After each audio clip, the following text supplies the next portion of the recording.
जी करता है चीख के कह दूं देश का मुखिया अंधा है। दो खेमे में बांटता है शमशान को कब्रिस्तान को, नींद भला कैसे आती है मेरे हिंदुस्तान को। स्वागत है दोस्तों एसबी का यार मुशायरा मीडिया में। सुनेंगे दोस्तों इमरान प्रताप अली की नज़म। उससे पहले एक अच्छी बात सुनते हैं। हमसे जिंदगी की हकीकत ना पूछो वसी, बहुत पुरखुलूस लोग थे जो तन्हा कर गए। चलिए पहले सुनते हैं इमरान प्रताप अली की नज़म। तो आपसे गुजारिश है वीडियो को लाइक कीजिए और चैनल को जरूर सब्सक्राइब कीजिए। कि जंतर मंतर पर देखा है भूखे पड़े किसान को,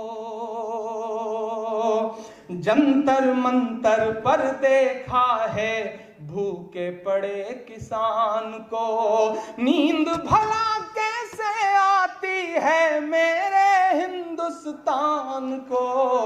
जंतर मंतर पर देखा है भूखे पड़े किसान को, जंतर मंतर पर देखा है भूखे पड़े किसान को, नींद भला कैसे आती है मेरे हिंदुस्तान को।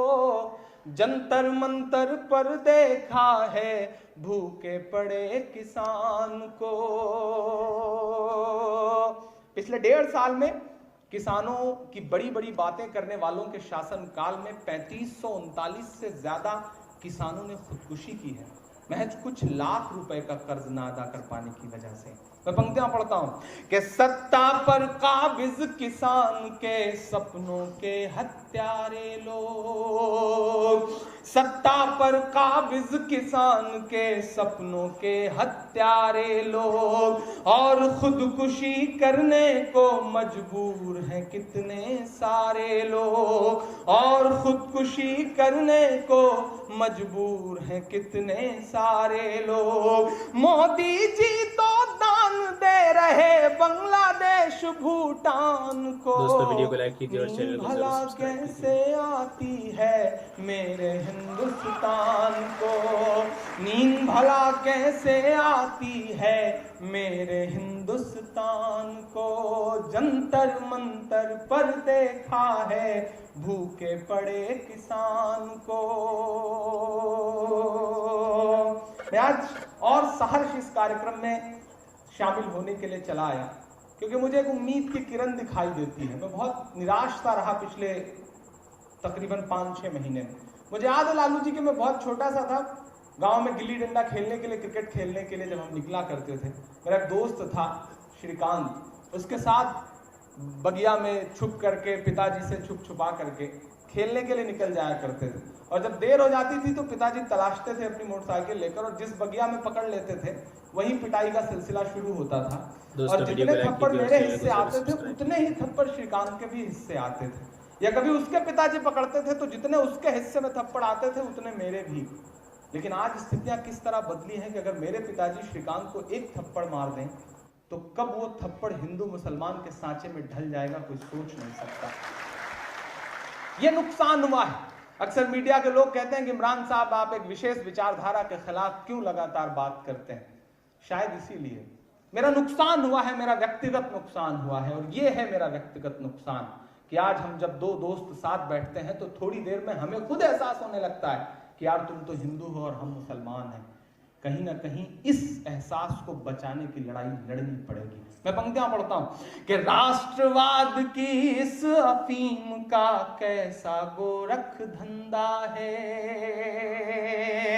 राष्ट्रवाद की इस अफीम का कैसा गोरख धंधा है, राष्ट्रवाद की इस अफीम का कैसा गोरख धंधा है। जी करता है चीख के कह दूं देश का मुखिया अंधा है, जी करता है चीख के कह दूं देश का मुखिया अंधा है।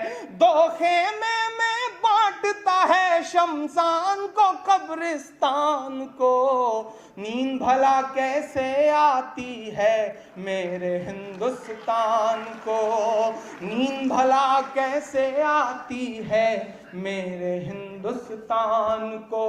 जंतर मंतर पर देखा है भूखे पड़े किसान को। आखिरी पंक्तियां इस कविता की, इस नज्म की आपको सुनाता हूं।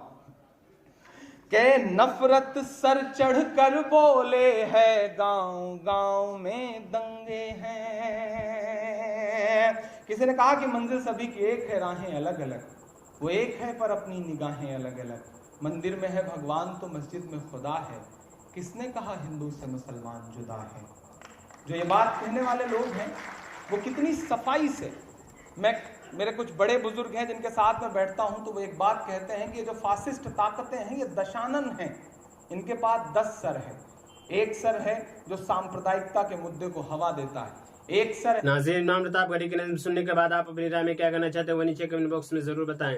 आइए दोस्तों, मुंतखबात इस किताब से कुछ अहादीस सुनते हैं। हज़रत अबू तलहा रज़ियल्लाहु अन्हु रिवायत करते हैं कि रसूलुल्लाह सल्लल्लाहु अलैहि वसल्लम ने इरशाद फरमाया, जो शख्स ला इलाहा इल्लल्लाह कहता है उसके लिए जन्नत वाजिब हो जाती है। जो शख्स सुबहान अल्लाहि व बिहम्दिही 100 मरतबा पढ़ता है उसके लिए 1,24,000 नेकियां लिख दी जाती हैं। सहाबा रज़ियल्लाहु अन्हुम ने अर्ज़ किया, या रसूलुल्लाह, ऐसी हालत में तो कोई भी क़यामत में हलाक नहीं हो सकता कि नेकियां ज़्यादा ही रह जाएंगी। नबी करीम सल्लल्लाहु अलैहि वसल्लम ने इरशाद फरमाया, बाज़ लोग फिर भी हलाक होंगे इसके लिए कि तुम में से एक शख्स इतनी नेकियां लेकर आएगा कि अगर पहाड़ पर रख दी जाए तो वह दब जाए, लेकिन अल्लाह ताला की नियामतों के मुकाबले में वो नेकियां ख़त्म हो जाएंगी। फिर अल्लाह ताला अपनी रहमत से जिसकी चाहेंगे मदद फरमाएंगे और हलाक होने से बचा लेंगे। हज़रत साद रज़ियल्लाहु अन्हु फरमाते हैं कि हम रसूलुल्लाह सल्लल्लाहु अलैहि वसल्लम की खिदमत में बैठे हुए थे। आप सल्लल्लाहु अलैहि वसल्लम ने इरशाद फरमाया, क्या तुम में से कोई शख्स हर रोज़ 1000 नेकियां कमाने से आजीज़ है। आप सल्लल्लाहु अलैहि वसल्लम के पास बैठे हुए लोगों में से एक ने सवाल किया, हम में से कोई एक आदमी 1000 नेकियां किस तरह कमा सकता है।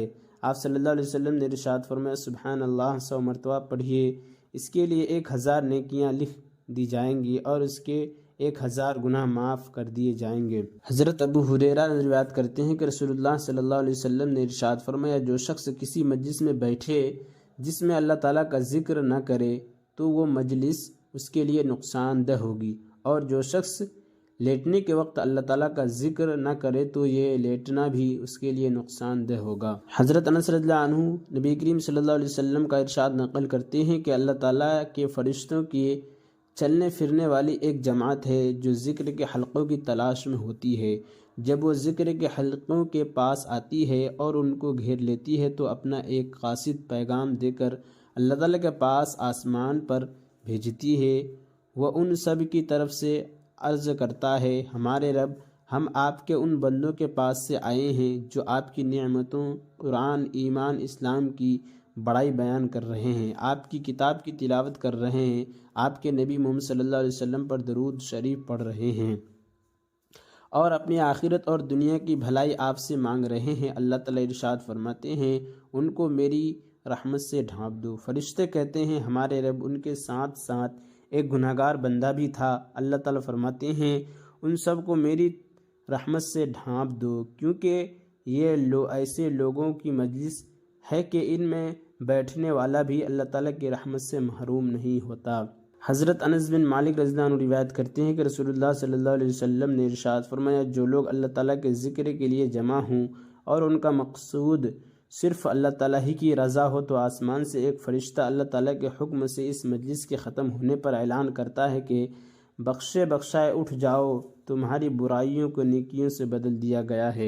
हज़रत अबू हुरैरा रिवायत करते हैं कि हज़रत अबू हुरैरा और हज़रत अबू सईद खुदरी रिवायत दोनों हज़रात इस बात की गवाही देते हैं कि नबी करीम सल्लल्लाहु अलैहि वसल्लम ने इरशाद फरमाया, जो जमात अल्लाह ताला के ज़िक्र में मशगूल हो, फरिश्ते इस जमात को घेर लेते हैं, रहमत उनको ढांप लेती है, सकीना उन पर नाजिल होती है और अल्लाह ताला उसका तज़किरा फरिश्तों की मजलिस में फरमाते हैं।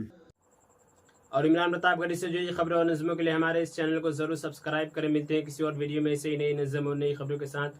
तो जब तक के लिए दीजिए मुझे इजाज़त और रखिए अपना ख्याल। आप देख रहे थे IR मुशारा मीडिया और मैं आपके साथ मोहम्मद साकिब। अस्सलामु अलैकुम व रहमतुल्लाहि व बरकातुहू।